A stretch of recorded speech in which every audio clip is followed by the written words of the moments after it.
Je vous salue dans le précieux nom de notre Seigneur Jésus. Je vais aujourd'hui parler de Mammon, le Dieu de l'argent, l'un des plus grands rivaux de Dieu dans le monde d'aujourd'hui. Jésus nous disait qu'on ne peut pas aimer à la fois Mammon et lui, qu'on risque d'en mépriser l'un, tandis qu'on va aimer l'autre. Pendant longtemps, je me suis demandé pourquoi Dieu s'oppose à Mammon. Et j'ai fini par comprendre. Mammon, dans la Bible, c'est le Dieu de l'argent. Jésus, le Saint-Esprit, bien entendu, c'est le vrai Dieu. Regardez bien dans le monde où nous sommes, Dieu veut en fait avoir la place que nous donnons à l'argent. C'est vrai que la parole de Dieu elle-même dit que l'argent répond à tout. Mais l'argent ne fait pas tout. L'argent répond à tout.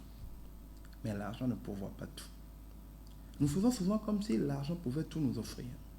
Et c'est pour ça que quel que soit le problème qu'on nous pose, notre premier réflexe c'est de voir si nous avons l'argent pour le faire. Quelle que soit la situation qui se présente, nous nous disons que s'il y a de l'argent, ça va aller.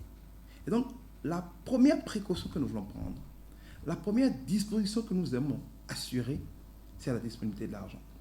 Quand quelqu'un a de l'argent, il se dit, toute chose étant égale par ailleurs, tout est sous contrôle. Et quand il n'a pas d'argent, il se dit, franchement, je suis en danger. Le plus souvent, quand vous êtes soucieux, quand vous êtes inquiet, vous n'avez aucun vrai problème. Mais quand on vous parle, on réalise que vous êtes inquiet parce que vous n'avez pas d'argent. Mais souvent, je demande aux gens, qu'est-ce que tu veux faire tout de suite avec l'argent? Ils disent rien. Tu vas manger à la maison? Oui. Tu dois aller quelque part? Non. Alors pourquoi tu t'inquiètes? Mais si demain je dois sortir et que je n'ai pas l'argent, je ferai comment? Mais Jésus dit, le lendemain se suffira à lui-même. À chaque jour suffit sa peine. En fait, il y a peu de problèmes au présent. La plupart de nos problèmes sont soit au passé, parce que nous repensons aux problèmes passés, ou sont au futur, parce que nous nous inquiétons du lendemain. Or, Dieu nous demande de ne pas nous inquiéter du lendemain. Nous croyons que si nous avons beaucoup d'argent, nous pourrons tout avoir. Et donc, nous sommes en paix apparente quand nous avons de l'argent. Nous sommes, ce faisant, en train de faire de l'idolâtrie. L'idolâtrie, c'est chaque fois qu'un homme va donner la confiance qui était due à Dieu seulement à autre chose qu'à Dieu. Il y a des gens pour lesquels le pouvoir politique est une idole. Ils se disent, tant que je ne suis pas président, je ne suis pas heureux, je ne serai pas heureux. Mais le jour où je serai président, je pourrai tout me permettre. Pour d'autres, c'est les femmes, pour d'autres, c'est les hommes, pour d'autres, c'est le travail, pour certains, c'est le sexe, pour d'autres, c'est l'argent. Chaque personne a son idole. Ce dans lequel il a placé son espoir. La chose qu'il croit que s'il possède, tout le reste suivra. Pour la plupart des gens, c'est de l'argent. Et donc, nous sommes toujours avides d'argent, toujours en train de vouloir en accumuler. Bien souvent, les gens accumulent tellement d'argent, mais ils n'en jouissent même pas. Parce que le temps qu'ils prennent à accumuler l'argent, c'est du temps qu'ils n'ont plus pour en jouir. Donc l'argent est là, puis ils ne peuvent pas en jouir. Ceux qui n'en ont pas sont malheureux parce qu'ils n'en ont pas et cherchent à en acquérir. Ceux qui en ont assez ne peuvent pas en jouir parce qu'en tous les cas, ils n'ont plus le temps d'en jouir. Au finish, ils ont amassé de l'argent, mais ils n'ont pas acquis ce qu'ils devraient faire avec l'argent. La vérité, c'est que l'argent est utile et que l'argent ne règle pas tous les problèmes. L'argent peut vous acheter un lit, mais jamais le sommeil. Même quand vous achetez des médicaments pour dormir avec de l'argent, votre sommeil n'est jamais comme un sommeil naturel. Quand vous prenez par exemple des somnifères, vous allez faire souvent des cauchemars, vous allez avoir un sommeil agité. Vous pouvez acheter des femmes et des prostituées comme vous en voulez avec de l'argent, vous n'achèterez jamais l'amour d'une seule femme avec l'argent. Non, ça ne marchera pas. Vous pouvez faire un certain nombre de choses avec l'argent, mais vous ne jouissez jamais de la vie avec de l'argent. L'argent, quand vous piquez une crise, peut payer les soins, mais ça ne vous soignera pas. Ça va payer des médicaments. Mais si Dieu veut que vous mouriez, vous allez mourir. Je vois des gens dépenser des millions pour se faire évacuer en Europe. Et puis on dépense encore des millions pour amener leur Sengi pour l'enterrement au Bénin. L'argent sera toujours utile à quelque chose, mais pas toujours ce que vous croyez. La vérité, c'est que cette dévotion que nous avons pour l'argent, c'est plutôt à Dieu que nous devrions l'avoir. Parce que oui, Dieu seul, en vérité, est capable de pourvoir tous vos besoins. Et Dieu ne vous donne pas des choses à moitié. Si tu as besoin de paix, tu crois peut-être que si tu avais plus d'argent, tu serais en paix. Mais dès que tu te mets en communion avec Dieu, tu reçois la paix. Tu crois peut-être que si tu avais une femme, tu serais en paix. Mais quand tu es en communion avec Dieu, quand tu médites la parole de Dieu, quand tu es en prière, quand tu es détendu au pied de la croix, tu reçois la paix. Ça ne veut pas dire qu'il ne faut pas se marier. Mais souvent, nous voulons faire quelque chose d'humain. Nous demandons à Dieu quelque chose d'humain pour ressentir la paix, pour ressentir le bonheur. La vérité, c'est que quand tu vas à Dieu, tu as déjà la paix. C'est pour ça que Jésus dira, je vous donne la paix. Pas comme le donne le monde. Le monde vous demande d'avoir des intermédiaires, d'acquérir des choses qui vont vous donner la paix. Cette paix n'est qu'éphémère, parce que nous voulons avoir les choses pour avoir la paix, et dès que nous avons la chose, nous nous rendons compte que cette paix n'est qu'éphémère, nous voulons avoir encore plus, et c'est pour ça que nous sommes tout le temps avides, on n'est jamais satisfait. Mais avec Dieu, dans la simplicité, tu reçois la paix, tu reçois la joie, tu jouis des choses. L'argent est utile, mais l'argent ne devrait jamais gouverner notre vie. L'argent devrait être un instrument que nous utilisons pour faire notre bonheur, celui des autres. Mais nous devons être maîtres de l'argent. Dieu est le maître de l'or et de l'argent. Mais beaucoup de gens sont des esclaves de l'argent.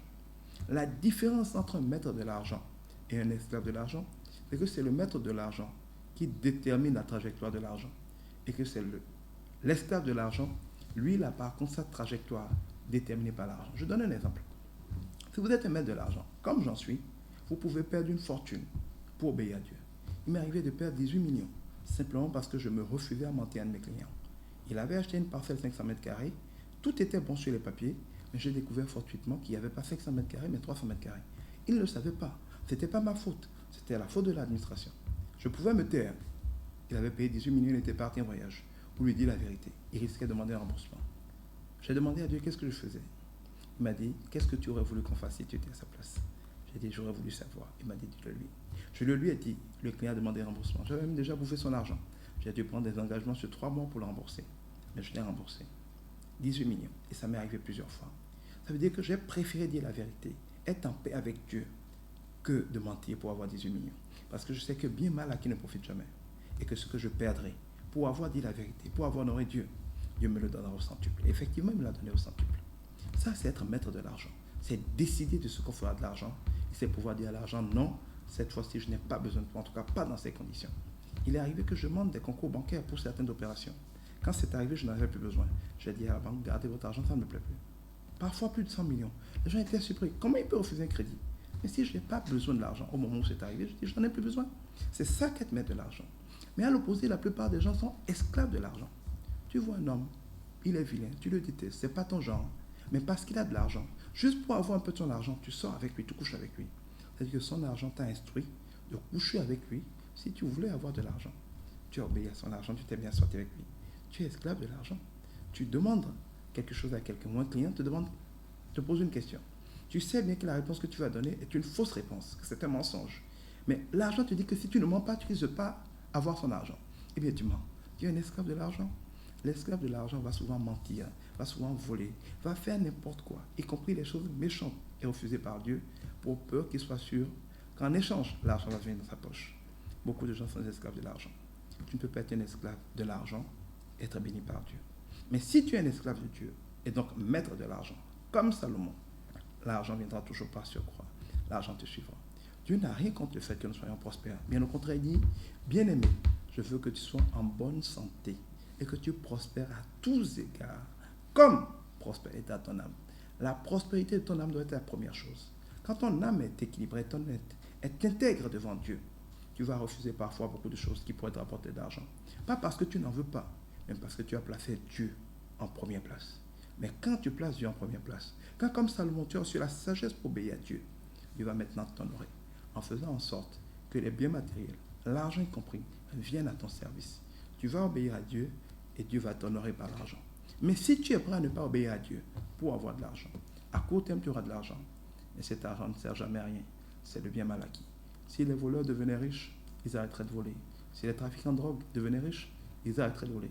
La vérité, c'est que ce que tu as acquis à mal, tôt ou tard, tu le payes toujours cash. Et quand on fait la comptabilité, on n'est jamais gagnant. Veille à ne pas mal acquérir tes biens, veille à honorer Dieu de tes biens, veille surtout à ne pas être un esclave de l'argent, sois plutôt un maître de l'argent. Fais de Dieu, fais du Saint-Esprit ton seul maître, que l'argent soit ton esclave, mais toi, ne sois jamais un esclave de l'argent. Dieu te bénisse.